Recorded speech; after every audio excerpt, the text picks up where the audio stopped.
자, 여러분 반갑습니다. 이번 시간은 학교 폭력의 예방 및 대책 5번째 시간을 갖도록 하겠습니다.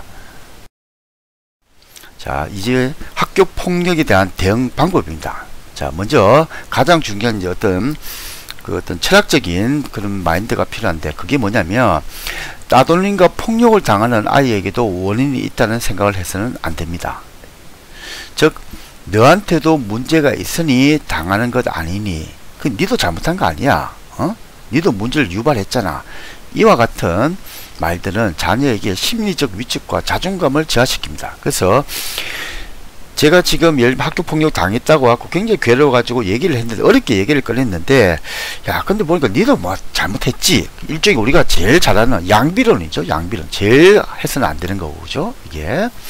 자, 그래서 가장 중요한 것은 너한테도 문제가 있으니 당하는 것 아니야 같은 말은 절대 해서는 안 된다라고 얘기를 합니다. 자, 그 다음에 이제 학교폭력 대응 방법으로는 일단 첫 번째는 절대로 맞서 싸우면 안 됩니다. 그래서 당장 이길 수 있다고 할지라도 폭력은 더 큰 싸움을 부를 수 있기 때문에 절대 맞서 싸우면 안 됩니다. 그래서 어른들은 잘 알고 있죠. 이 폭행이 쌍방으로 가는 경우가 굉장히 많습니다. 그죠? 이게. 그래서 맞아야 되는데 나도 한 대 때려버리는 순간에 바로 쌍방 폭행으로 해가지고 전부 다 유야 무야 돼버립니다. 왜냐면은 야, 니도 때렸잖아 이렇게 돼버리기 때문입니다. 자, 그래서 절대로 맞서 싸우면 안 됩니다. 두 번째, 일단 그 자리를 피해야 됩니다. 그래서 폭력 상황을 피한다고 해서 비겁하거나 자존심이 상하는 것이 아닙니다.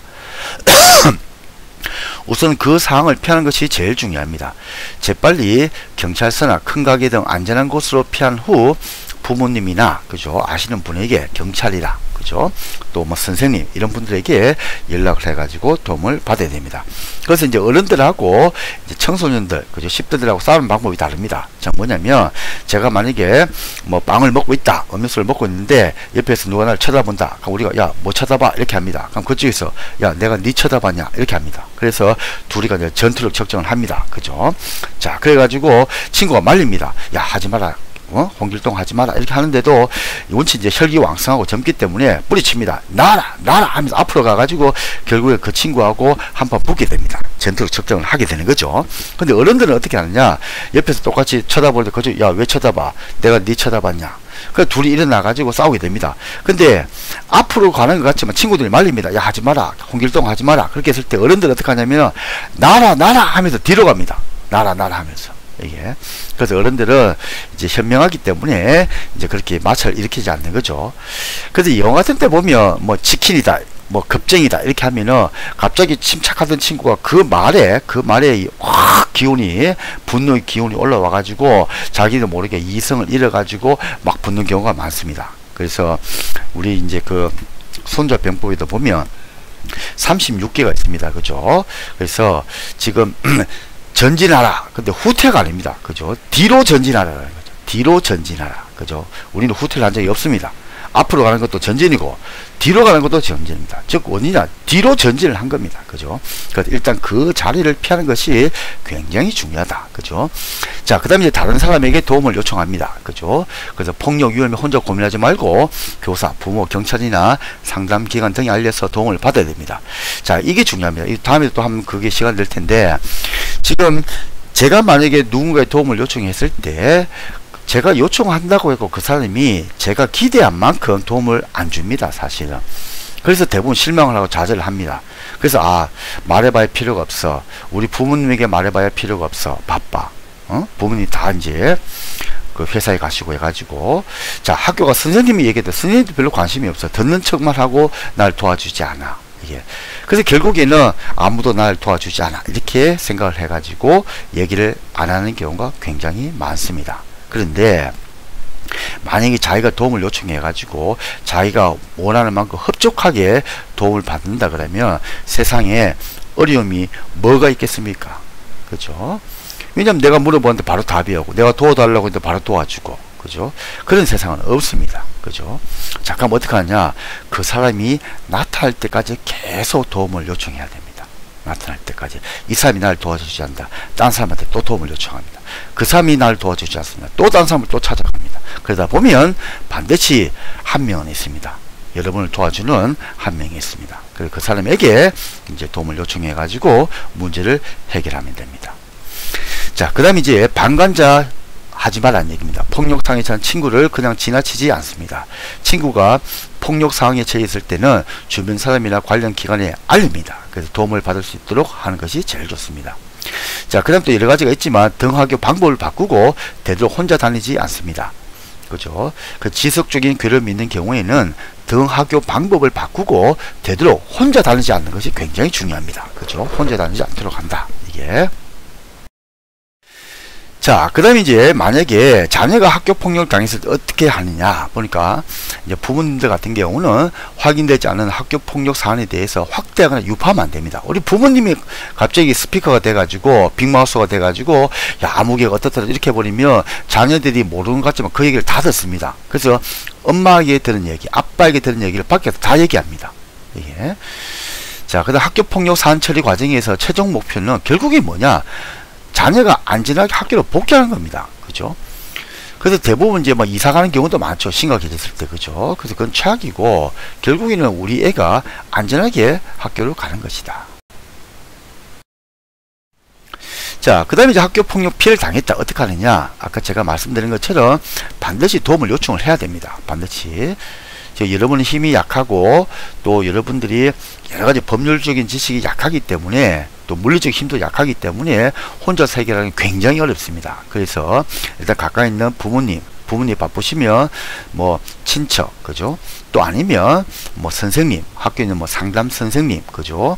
뭐 이런 분들에게 상의를 하고, 그래도 좀 어렵다 그러면 117 전화 상담하면 돼. 117 그죠? 그래서 학교 폭력 상담 및 신고 처리를 담당하게 된다. 그 여기는 전문가들이 있습니다. 그래서 여러분들에게 굉장히 상세하게 안내를 해줄 겁니다.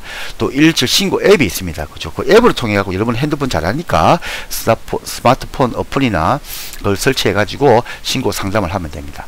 또 청소년 긴급 전화가 있습니다. 1388이라고 있습니다. 이거 인적 물적 지원 서비스가 또 제공이 됩니다. 여기에 또 상담도 할 수 있습니다. 또 청소년 사이버 상담 센터가 있습니다. 그래서 cyber1388.kr 그죠? 이쪽으로 상담을 하시면 됩니다. 그죠? 자, 그 다음에 이제 학교 폭력을 당했다. 그럼 1단계는 뭐냐? 나 전달법입니다. 단호하게 홍길동아, 네가 나를 때려서 내가 굉장히 기분이 나빠. 난 네가 나를 때리지 않았으면 좋겠어. 라고 일단 명확하게 얘기를 하는 게 제일 중요합니다. 이게 왜냐하면 자, 제가 만약에 이제 가해 학생이다. 그러면 이렇게 자기 의사를 명확하게 하고 그것을 싫어한다라고 했을 때는 우리 앞에 통계를 본 것처럼 난 장난이었어. 이런 얘기를 할 수가 없다는 거죠. 왜냐? 상대방이 명확하게 나는 그게 나빠. 나는 힘들어. 나는 아파. 라고 얘기를 했기 때문에 이제 장난이라 말이 통하지 않게 되는 거죠. 이게.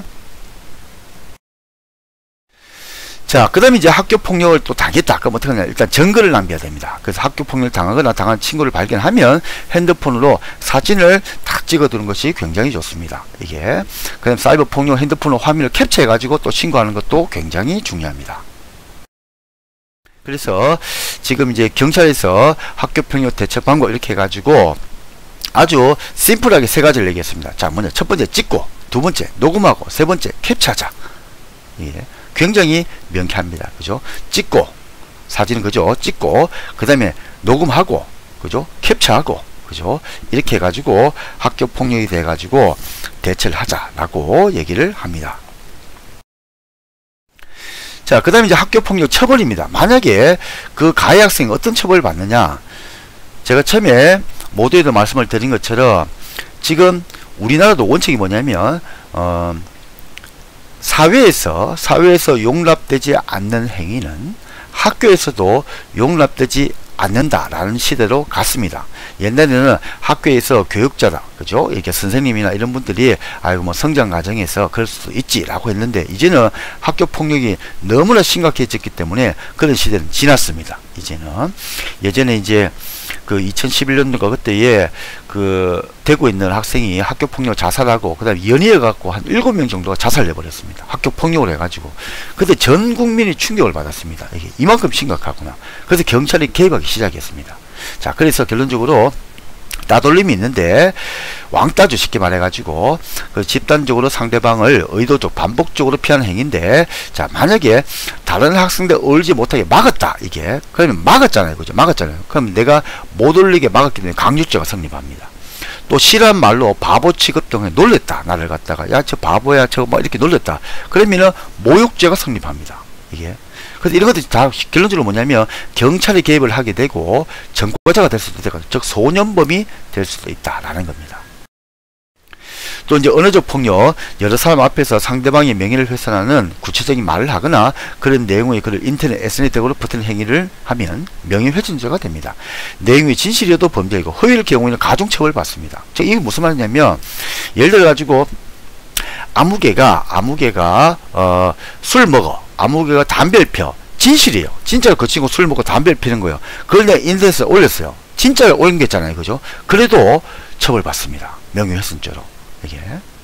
근데 막 가짜다, 내가 술 안 먹는데 술 먹었다 올렸다, 그러면은 예를 들면 1년 살 걸 2년 살게 됩니다.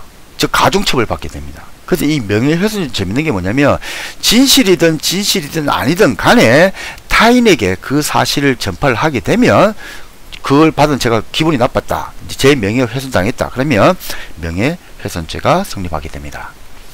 또 여러 사람 앞에서 모욕적인 용어, 외모 놀림, 비하 단어를 사용했다, 그죠? 이 지속적으로 말하거나 그런 내용의 글을 인터넷, SNS 등으로 퍼뜨리는 행위다. 그럼 이것도 모욕죄가 성립할 수 있다, 그죠?